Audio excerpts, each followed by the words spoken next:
menghadapi dan melawan masalah dengan kesucian. Mari kita berdiri bersama hati-hati.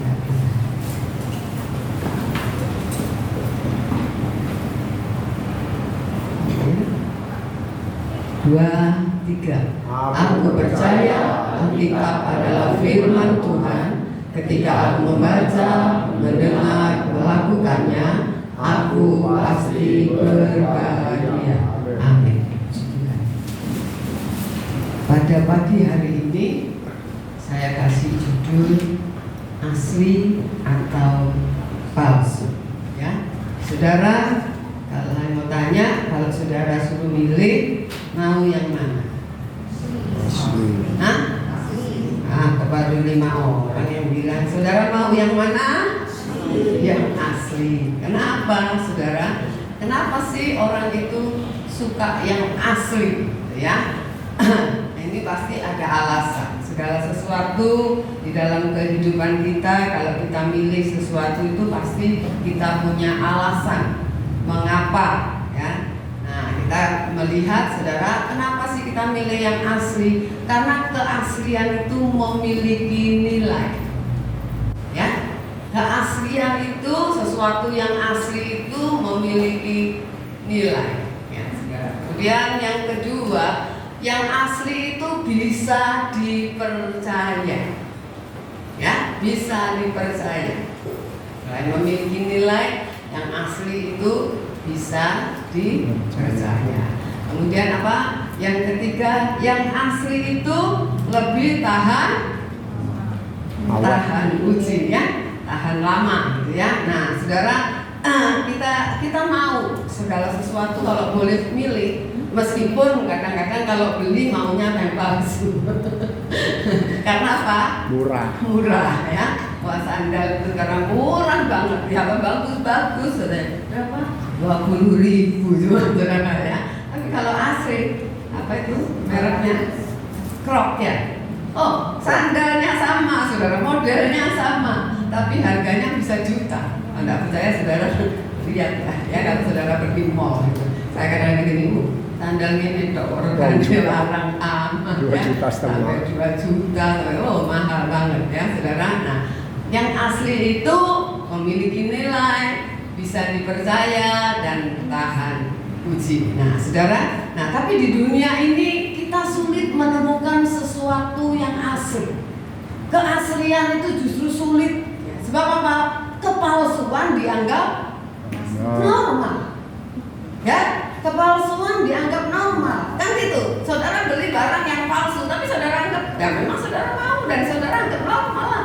Di mana-mana sekarang banyak barang palsu.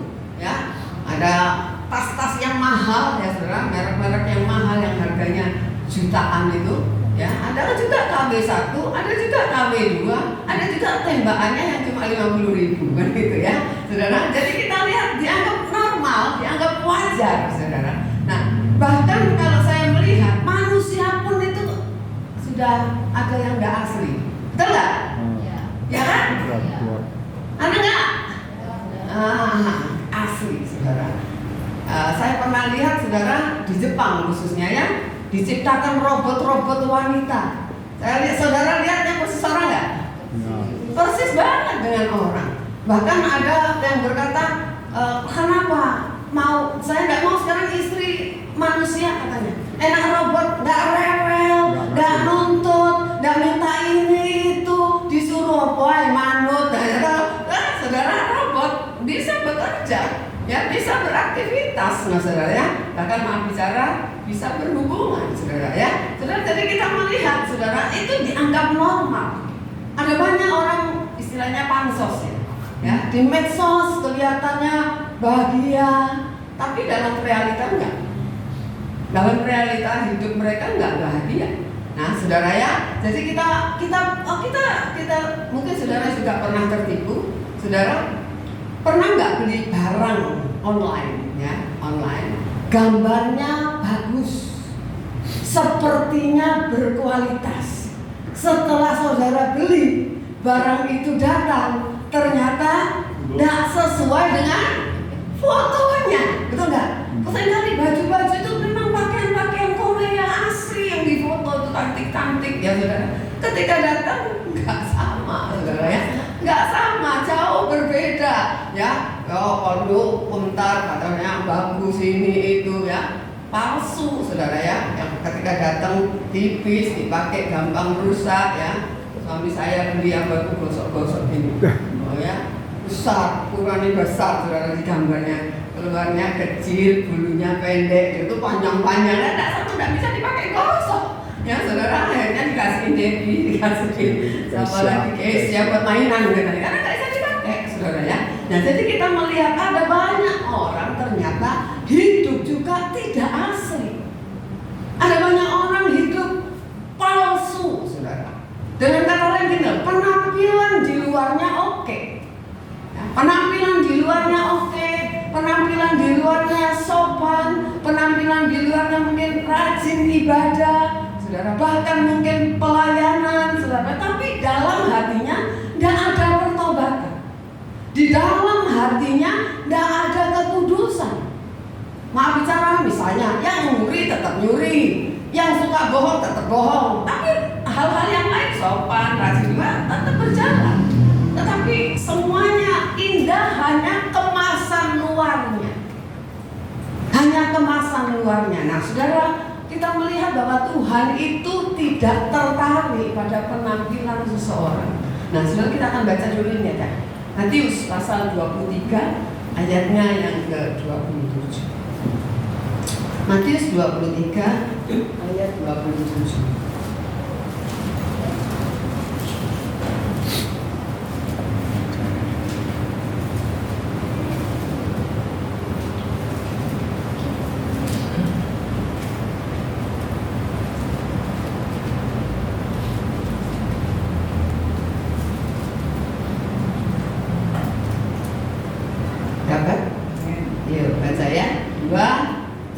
Celakalah kamu, hai ahli-ahli Taurat dan orang-orang Farisi, hai kamu orang-orang munafik, sebab kamu sama seperti kuburan yang dilabur putih, yang sebelah luarnya memang bersih tampaknya, tetapi yang sebelah dalamnya penuh tulang belulang dan berbagai jenis kotoran.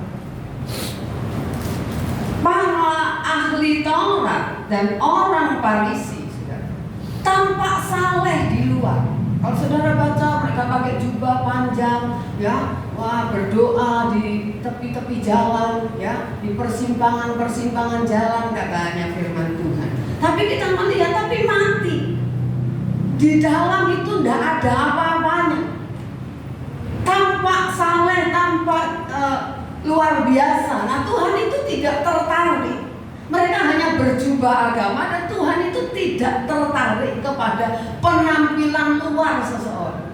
Jadi kalau saudara tidak cantik, tidak usah minder, ya, kurang tinggi kah, kurang gemuk kah, kurang kurus karena kegemukan, Tuhan tidak perhatikan itu, saudara. Tapi Tuhan itu melihat hati seseorang. Amin. Melihat hati seseorang. Tuhan itu senang dengan hati yang tulus. Tuhan itu senang dengan hati yang jujur. Tuhan itu senang dengan yang asli. Yang asli, saudara. Itu sebabnya Tuhan Yesus menegur keras orang Farisi dan ahli Taurat, saudara. Ya, ini orang-orang yang hanya berjubah agama. Kalau kita melihat mereka, apa mereka beribadah? Ya. Mereka sangat beribadah. Sangat beribadah. Mereka orang-orang yang beribadah. Jadi Tuhan menegur mereka dengan keras, bukan karena mereka tidak rajin ibadah, bukan karena mereka tidak mengerti kebenaran, bukan. Tetapi kita melihat ibadahnya hanya kemasan luar, ya.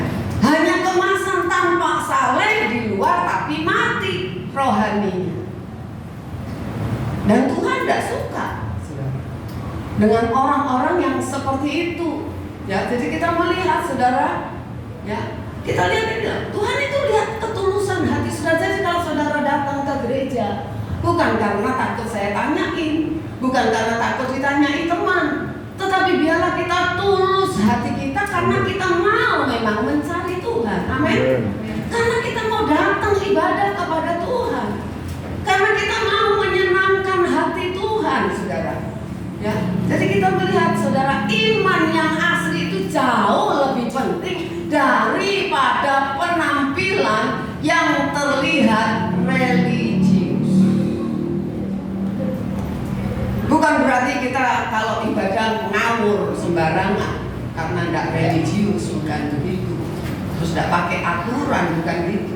Tetapi iman yang asli itu jauh lebih penting, saudara, dari penampilan yang terlihat religius. Saudara, mungkin saya tidak tulis ya kayaknya. Nah, saudara, kita lihat Tuhan itu lebih suka, dengar, Tuhan itu lebih suka orang berdosa yang bertobat daripada orang munafik yang pura-pura benar. Nah, pura-pura benar? Ada kan ya? Banyak. Ya. Banyak. Pura-pura benar, nggak benar, tapi pura-pura seperti orang benar. Itu banyak banget, saudara. Jadi kita belajar, ayo kita mau cek kehidupan kita. Kita ini, saudara dan saya, apakah sudah menjadi pribadi yang asli di hadapan Tuhan atau enggak? Atau palsu di hadapan Tuhan? Luarnya aja Kristen, dalamnya enggak Kristen. Kan Kristen itu artinya pengikut Kristus. Luarnya aja pengikut Kristus, tapi dalam hatinya enggak pengikut Kristus. Ya, saudara. Jadi kita mau belajar. Ayo kita bukan menjadi asli hanya saat di gereja, saudara. Kelihatan alim, kelihatan rohani, ya. Ya kelihatan ya, pokoknya religius, saudara. Ya, ada orang juga yang religius kelihatannya ketika di medsos. Ya, saudara. Tapi ayo kita belajar cek diri kita saat nggak ada siapa-siapa. Ketika tidak ada orang yang melihat, saudara, apakah kita tetap asli enggak? Masih asli enggak? Atau jadi palsu? Kita mau belajar ya. Kita akan belajar tentang keaslian Daud di hadapan Tuhan. Apa sih keaslian Daud di hadapan Tuhan? Makanya Daud ini orang yang luar biasa di hadapan Tuhan. Bahkan Tuhan puji dia. Ya. Dan kita sudah banyak kali mendengar raja-raja dikatakan kamu tidak seperti hamba-Ku Daud. Sampai dijadikan ukuran, sampai dijadikan standar. Yang pertama, saudara, Daud punya keaslian. Hati Daud itu asli, artinya tulus. Jadi kalau kita tidak tulus, itu berarti sudah tidak asli. Ya, sudah kita tidak jujur, itu sudah tidak asli. Hati kita tulus, hati Daud itu tulus. Coba kita lihat 1 Samuel pasal 16. 1 Samuel 16 ayat yang ke-7.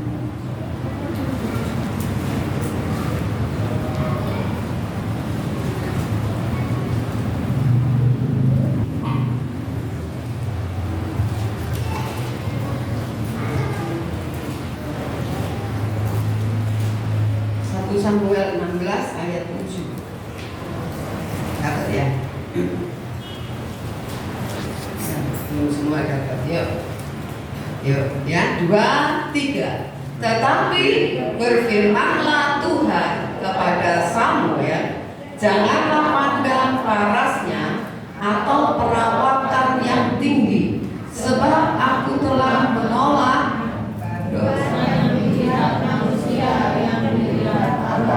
Manusia melihat apa yang di depan mata, tetapi Tuhan melihat hati. Tuhan melihat apa? Hati. Satu kali dikatakan, kita tahu kisahnya ketika Samuel disuruh mencari pengganti Saul. Karena Saul sudah ditolak oleh Tuhan, maka dikatakan Samuel datang ke rumah Isai. Datang ke rumah Isai, bisa memanggil semua kakak-kakak Daud. Nah, mulai saudara, satu persatu ditampilkan. Mulai anak yang pertama, anak-anak yang memang sudah jadi prajurit pasti badannya sispek. Ya, bagus badannya. Ya, saudara. Ketika Eliab jalan, pasti ini kata Samuel yang akan menjadi raja mengganti Saul. Tetapi Tuhan bilang bukan itu.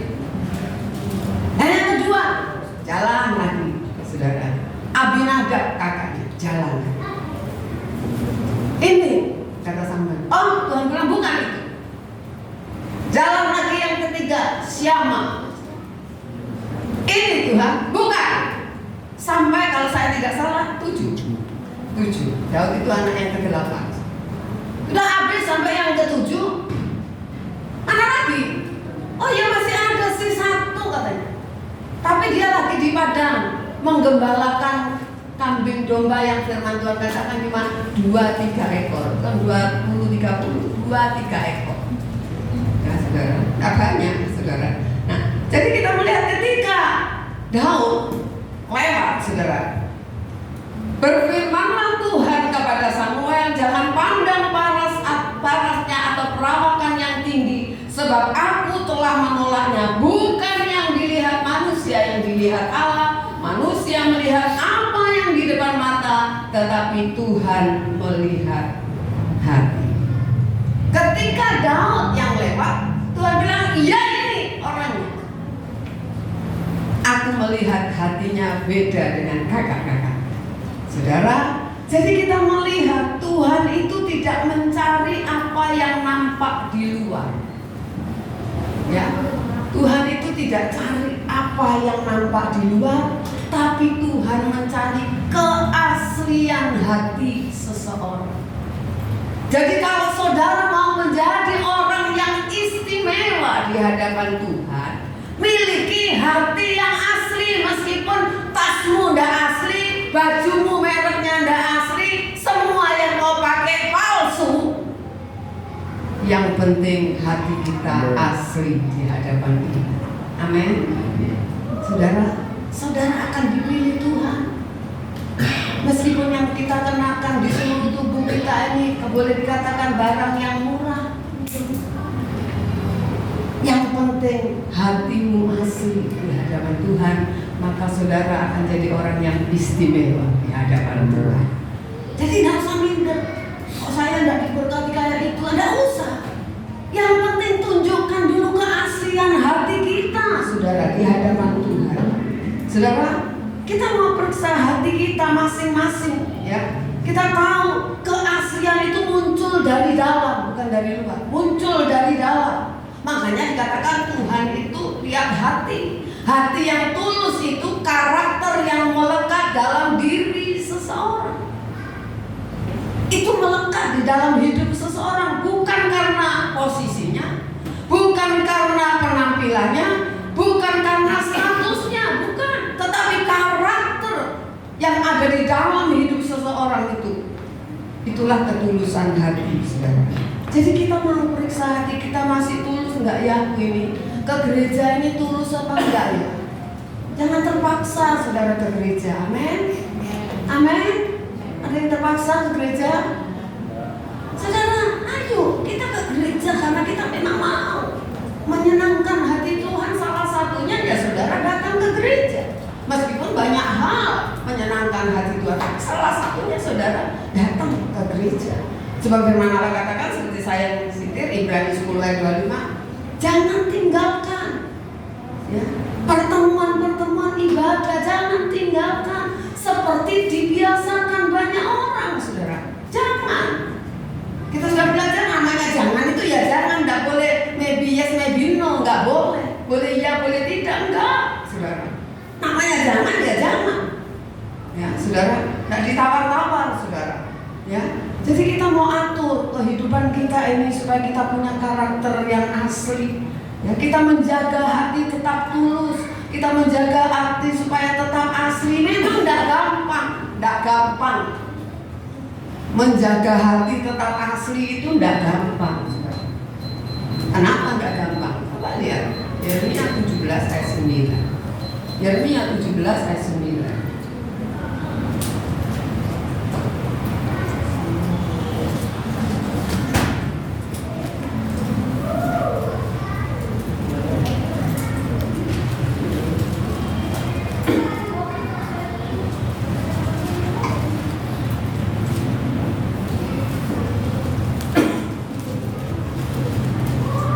semua ikut baca ya. 2, 3. Betapa liciknya hati lebih licik daripada segala sesuatu. Hatinya sudah membatu, siapakah yang dapat mengetahuinya? betapa liciknya hati. Jadi masing-masing orang itu memang punya hati yang licik. Ya. Firman Tuhan sejak Kejadian ayat 6 dikatakan bahwa manusia itu hatinya cenderung untuk melakukan hal yang jahat. Jadi boleh katakan udah ada modalnya tuh. Hati yang licik itu di dalam hidup masing-masing orang itu ada. Itu sebabnya hati itu harus digarap. Hati itu harus diperiksa. Hati itu harus dibersihkan. Kalau enggak, hati kita sendiri yang menipu kita. Saudara sering atau pernah ditipu hatimu sendiri? Ya, Pernah nggak? benar. Nggak usah ditipu orang lain, ditipu hati kita sendiri. Salah satunya ketika kita mau taat firman, hati kita pun bicara, ada apa-apa, wajar itu, normal itu, betul nggak? Bohong sedikit itu normal. Mana ada orang bisnis mau jujur 100% normal, kan gitu kan? Itu kan hati kita yang bicara, nggak sama lain, hati kita sendiri bicara. Ya, utang, nggak usah bayar. Ya, cuma segitu kok. Nah, hati kita, nggak kira bangkrut kok dia masih kita nggak bayar loh. Hati kita sendiri. Itu sebabnya saya kasih tahu ya jemaat GPD di Indonesia. Saudara kalau hutang sama seseorang, coba prioritaskan bayar hutang. Jangan beli apa-apa dulu, utangmu dibayar dulu. Amin. Nggak usah tuku roti saya istilahnya. Makan nasi aja sudah cukup. Udah kenyangin perutmu. Kalau bisanya cuma beli tempe tahu, oke. Ya bilang kalau kita punya anak kali ini, ya berkatnya Papa cuma cukup tahu tempe sama sayur. Ini mau bayar utang. Jangan gini, utang nanti dah. Itu orang nggak punya integritas. Itu orang hati nggak bagus. Nah itu kan perlu dilatih, betul nggak? Kalau enggak kebiasaan, ada nggak orang yang utang aja hidupnya terus wajahnya bayaran gajian? Nggak ada. Ada nggak? Banyak. Habis kompos dah. Buat apa bayar utang? Pas apa? Utang lagi kan itu. Nah itu karena kebiasaan itu, saudara. Coba saudara belajar ya, menyisihkan, jangan meremehkan. Saudara, Tuhan juga tidak suka, saudara ya. Meskipun saudara, aku konsepnya niat bayar, ya niat itu kudu dilakoni, diwujudkan gitu. Jangan meremehkan. Kalau saudara sendiri kembalikan ke diri saudara sendiri. Ketika saudara digituin orang dan saudara butuh uang itu, terus orang itu tidak bayar-bayar, bagaimana coba? Kembalikan ke diri kita sendiri. Firman Tuhan katakan apa? Apa yang kamu ingin orang lain perbuat kepadamu, perbuat dulu, gitu kan ya? Betul nggak? Bukan cuma tunggu, bukan nunggu, saudara. Enggak. Itu Tuhan yang ajarin, firman Allah yang mengajar kepada kita, saudara. Jadi ayo kita belajar supaya kita memiliki kemurnian hati. Kalau orang tidak pernah menggarap hatinya, tidak pernah memeriksa hatinya tidak pernah dibersihkan, tidak mungkin dia akan punya hati yang murni. Tidak mungkin. Memiliki hati yang murni itu hanya perlu proses. Betul nggak? Emas itu untuk dimurnikan perlu proses nggak? Ya. Perlu proses. Tidak cukup panas sekian misalnya. Harus panas sekian derajat baru betul-betul terpisah itu kemurniannya. Sama hidup ini. Kita mungkin nggak bisa kan langsung asli, nggak bisa. Tapi ayo yang mau, Tuhan aku mau punya hati yang asli. Karena aku Tuhan, periksa hatiku Tuhan. Aku mau dibersihkan. Ketika kita dengar firman Tuhan, ya, bukan kita bereaksi yang salah, tapi kita bilang ya Tuhan itu aku mau berubah. Itu loh saudara. Firman Tuhan kan memang gunanya untuk itu, memperbaiki kesalahan kita, meluruskan kita, saudara. Itu tugasnya firman memang. Ya, saudara, jadi ayo kita mau belajar, saudara, melalui berbagai peristiwa. Ya, semua peristiwa apapun yang terjadi dalam hidup adalah kesempatan untuk membersihkan hati. Semua peristiwa apapun itu, ya, itu kesempatan saudara untuk kita membersihkan hati. Ya, sebab apa? Lewat peristiwa yang terjadi di dalam hidup kita, Tuhan mau lihat hatimu dan hatiku asli apa enggak, murni apa enggak, tulus apa enggak, saudara. Ya, jadi Tuhan tuh mau lihat kedalaman hati kita. Dan itu yang dilihat Tuhan ada di dalam hatinya Daud. Kalau dipikir tersinggung tuh Daud, betul nggak? Ya kan? Dia tidak dipanggil. Kalau Samuel nggak ngomong dipanggil nggak? Enggak. Dengan kata lain tidak diperhitungkan sama papanya. Tapi kita melihat, Tuhan melihat ketulusan hatinya.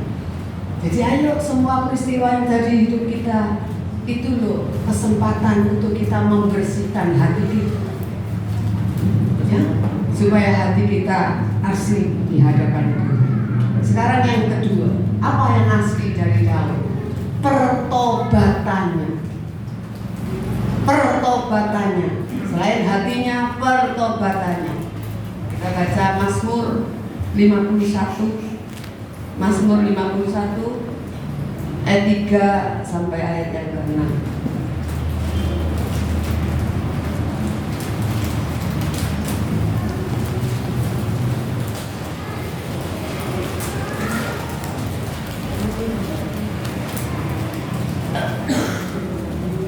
Gantian kita ya. Saya 3, saudara 4, 5, kemudian 6 ya. Mazmur 51 ayat 3 sampai ayatnya yang ke-6. Catat ya, saya baca. Nanti semua itu baca ya. Ayat 3. Kasihanilah aku ya Allah menurut kasih setiamu. Hapuskanlah pelanggaranku menurut rahmat-Mu yang besar. Bersihkanlah aku seluruhnya atas kesalahanku dan berikanlah aku dari dosaku. Sebab aku sendiri sadar akan pelanggaranku, aku senantiasa bergumul dengan dosaku.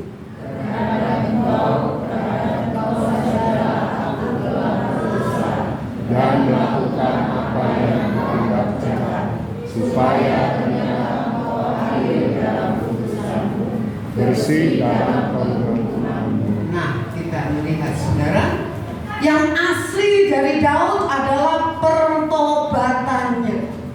Kita tahu salah satu kejatuhan daripada Daud adalah dia jatuh dalam dosa karena mengambil istri Uria, yaitu Batseba. Bukan hanya ambil istrinya, tetapi membunuh Uria dengan siasat, dengan cara yang dia sudah rencanakan. Ya, direncanakan enggak? Direncanakan. Taruh Uria paling depan. Padahal biasanya kalau panglima kan di belakang. Kasih komando, ini taruh depan, supaya paling depan. Nah, pasti mati, gitu aja. Tujuannya itu pakai tangan orang lain bunuh, saudara. Dia sendiri boleh katakan sepertinya bersih tangannya. Kita melihat, saudara.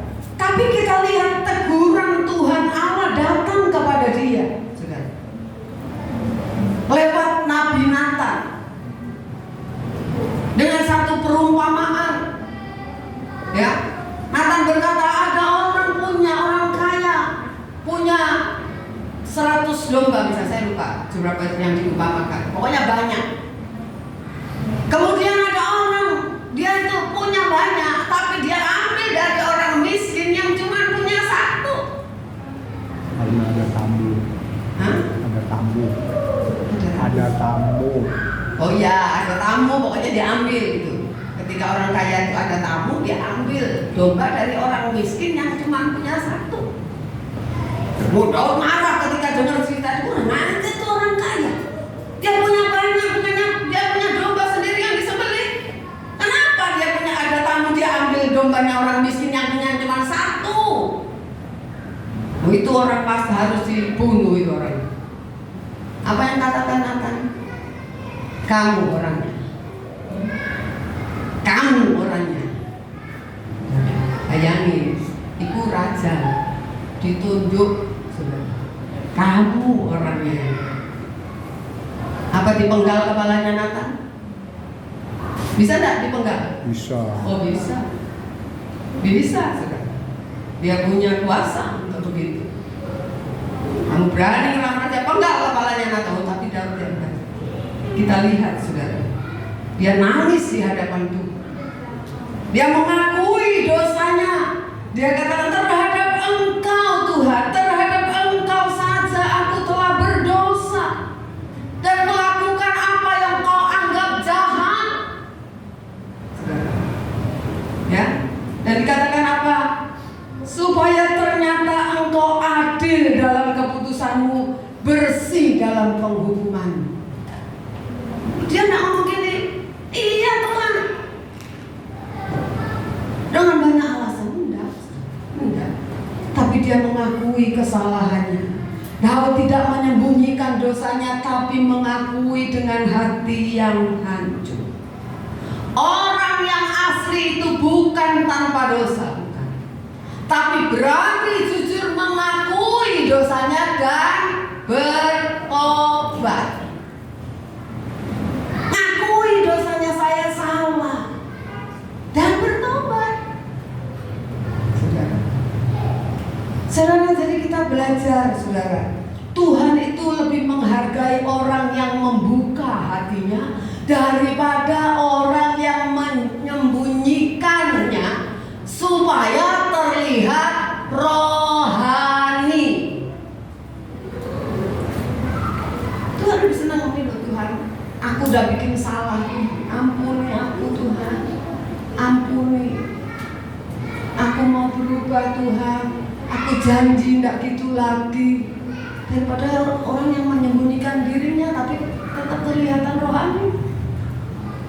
Saudara, jadi kita harus belajar apa yang masih saudara sembunyikan di hati saudara. Banyak hal kita bisa sembunyikan. Bisa kebohongan, kebencian, kepahitan, kemarahan, dendam, apalagi sakit hati. Banyaklah, banyak. Ketersinggungan kita, bisa aja kita tutupi itu, tapi kita lupa, saudara.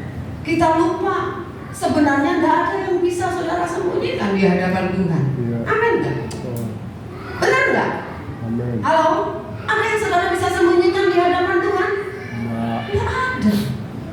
Sekecil apapun, setipis apapun, tidak ada yang kita bisa sembunyikan. Tetapi kita seringkali merasa bisa menyembunyikannya. Oh iya bisa kalau di hadapan manusia sudah, tapi tidak ada yang bisa kita sembunyikan. Dikatakan ini, aku lari ke gunung, Tuhan ada di situ. Amin. Aku masuk ke dunia orang mati, ada Tuhan di situ. Mau lari kemana? Nggak ada yang bisa, nggak ada, saudara. Jadi kita ayo belajar untuk tidak menyembunyikan sesuatu yang tidak bagus, supaya hati kita ini semakin dibersihkan, semakin digarap Tuhan, diperiksa oleh Tuhan, supaya aslinya keluar. Amen. Yang kotor terbuang, yang asli, yang murni nampak di hadapan Tuhan. Ya, saudara, coba kita baca Lukas pasal 12. Jadi Lukas pasal 12 ayat 1 sampai 3.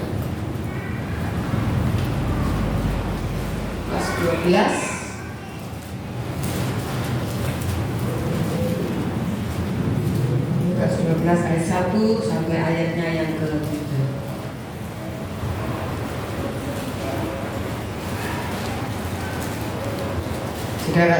Saudara dengar ya, saudara ikutin aja, saya akan bacakan. Lukas 12 ayat 1 sampai 3. Sementara itu beribu-ribu orang banyaknya telah berkerumun sehingga mereka berdesak-desakan. Lalu Yesus mulai mengajar pertama-tama kepada murid-muridnya, katanya, waspadalah terhadap ragi, yaitu kemunafikan orang Farisi.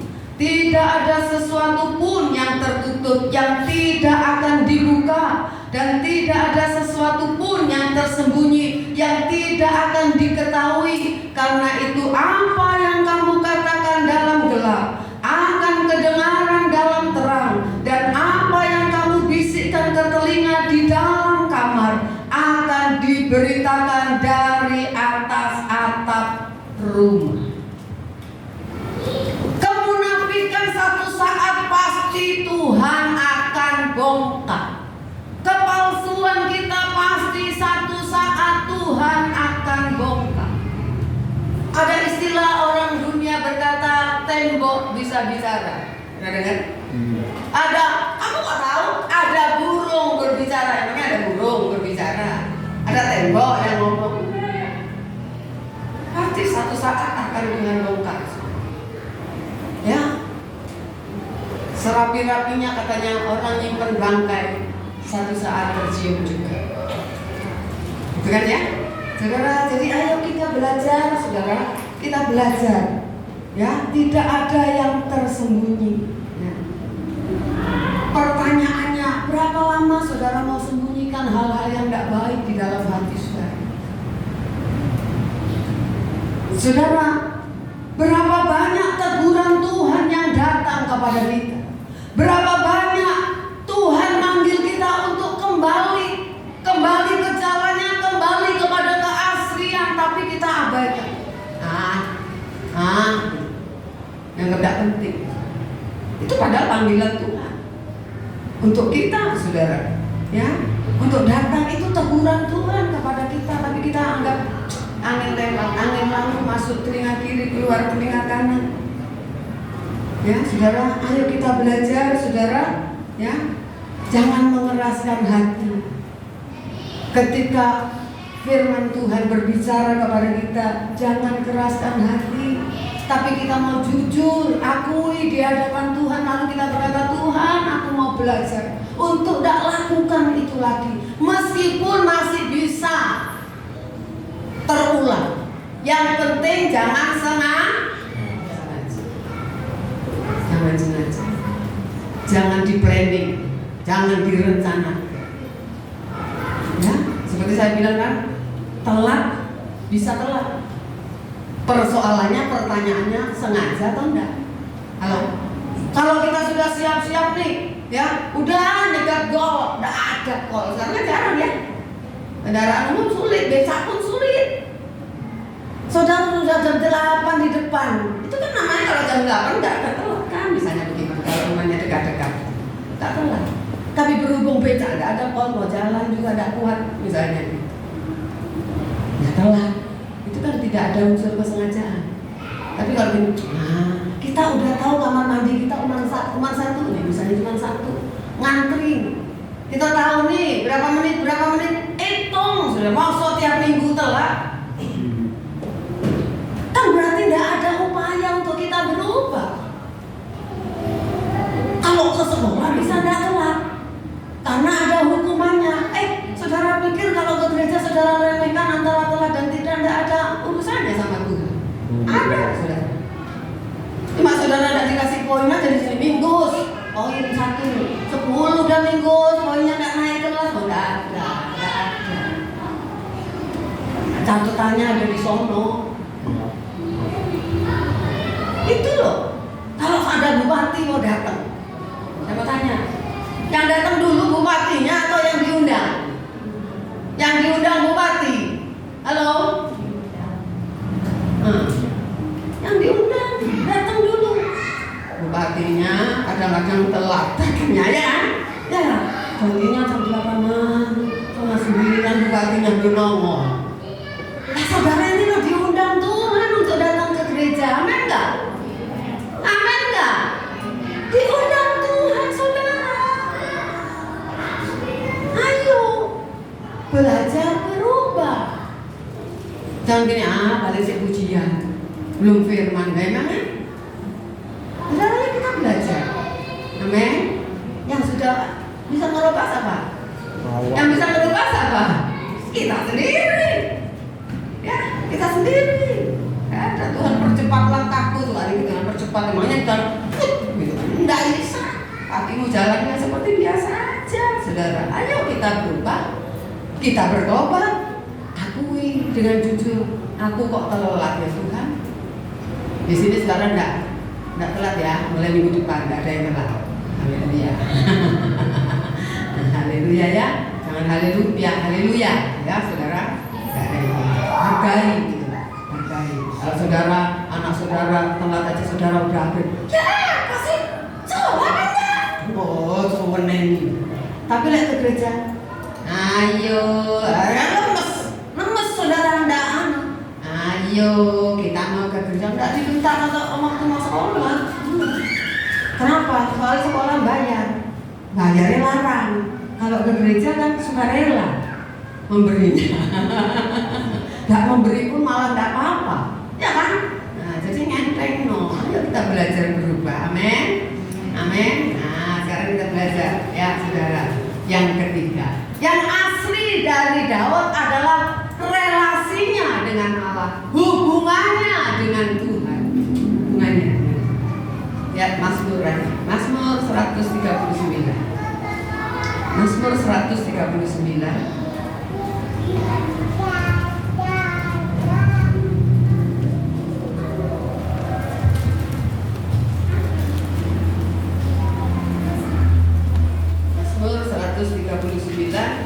Ayat 23 dan 24.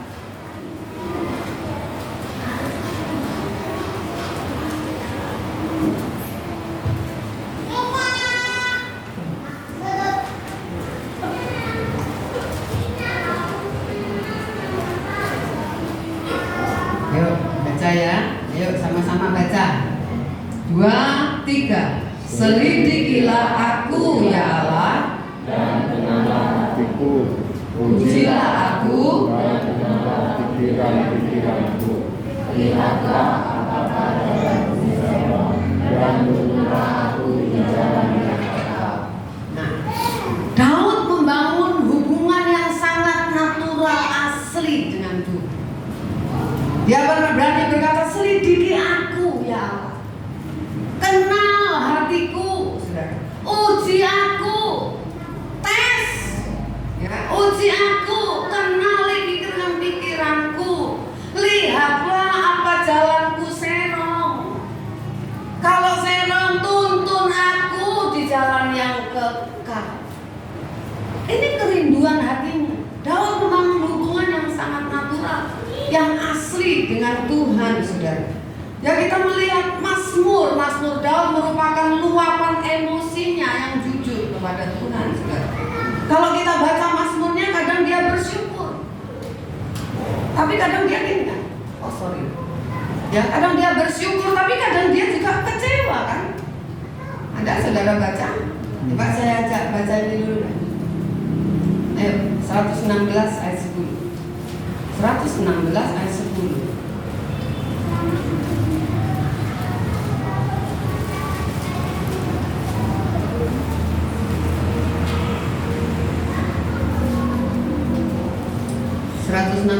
Ayat 10.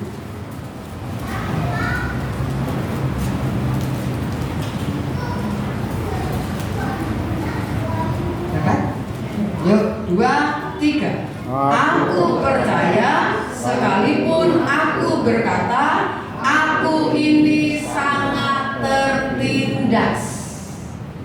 Namanya tertindas itu enak apa enggak? Enak. Aku percaya sekalipun aku berkata aku ini sangat tertindas, aku ini sangat tertekan, tapi aku tetap percaya kepadamu. Saudara, banyak orang ketika dia mengalami kesesatan, ketika dia mengalami himpitan, ketika dia alami masalah, percayanya kepada Tuhan itu luntur. Coba cek diri saudara sendiri, tidak sama ngomong sama orang. Pernah enggak luntur? Pernah enggak saudara ragu? Daud meskipun tertindas enggak lupa kepada Tuhan. Dia bisa tetap percaya. Dia bisa tetap berkata, engkau gunung batuku, kota bentengku, menara perlindunganku.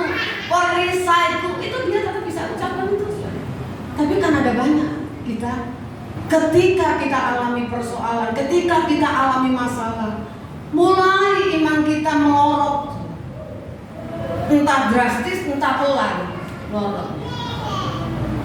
Nggak gairah, mau ke gereja nggak bergairah, baca Alkitab nggak gairah, mau berdoa nggak gairah, terus kita mengatakan percuma. Aku setia, aku berkelayanan, aku begini, aku begitu. Toh faktanya Tuhan diem aja.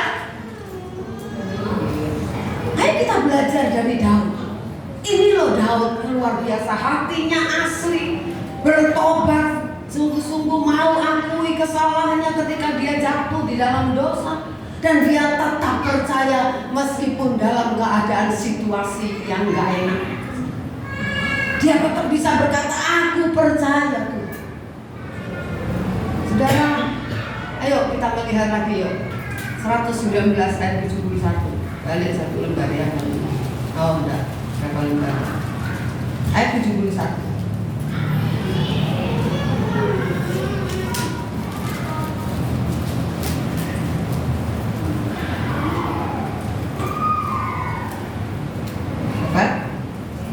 Yuk baca sama-sama. Baca ya, 2, 3. Bahwa aku tertindas itu baik bagiku, supaya aku belajar ketetapanmu. Yang sering kita berkata, aku tertindas itu tidak baik bagiku Tuhan. Betul kan? Tidak baik. Tapi Daud bisa berkata bahwa aku tertindas itu baik bagiku. Sebab dengan tertindas aku bisa belajar ketetapanmu, aku bisa kenal firman-Mu. Halo? Halo? Saudara, belajar mengasihi musuh kan harus punya musuh dulu. Benar kan? Kalau tidak pernah punya musuh, saudara mau mengasihi musuh gimana? Betul kan?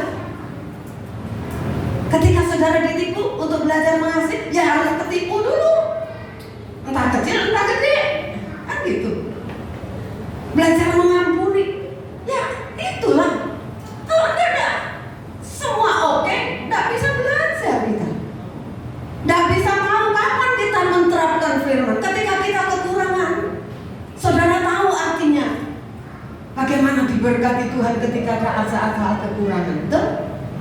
Halo? Ya nggak? Iya. Oh, tidak pernah kekurangan, semua oke. Saudara tidak tahu rasanya, saudara tidak bisa cerita sama orang. Maaf pinjam namanya Elsie ya, boleh?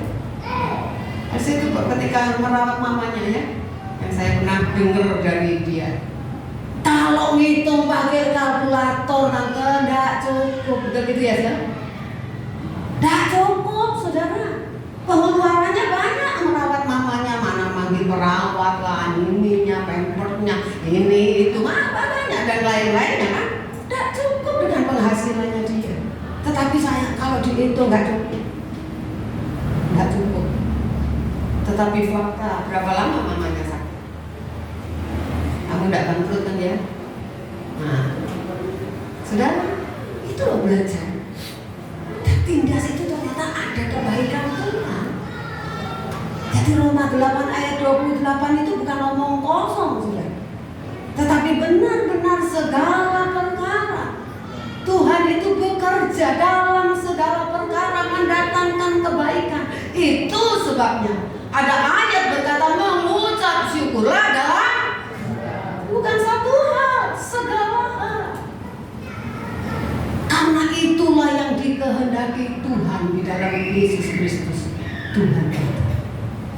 Saudara, itu loh. Jadi kita memang harus alami.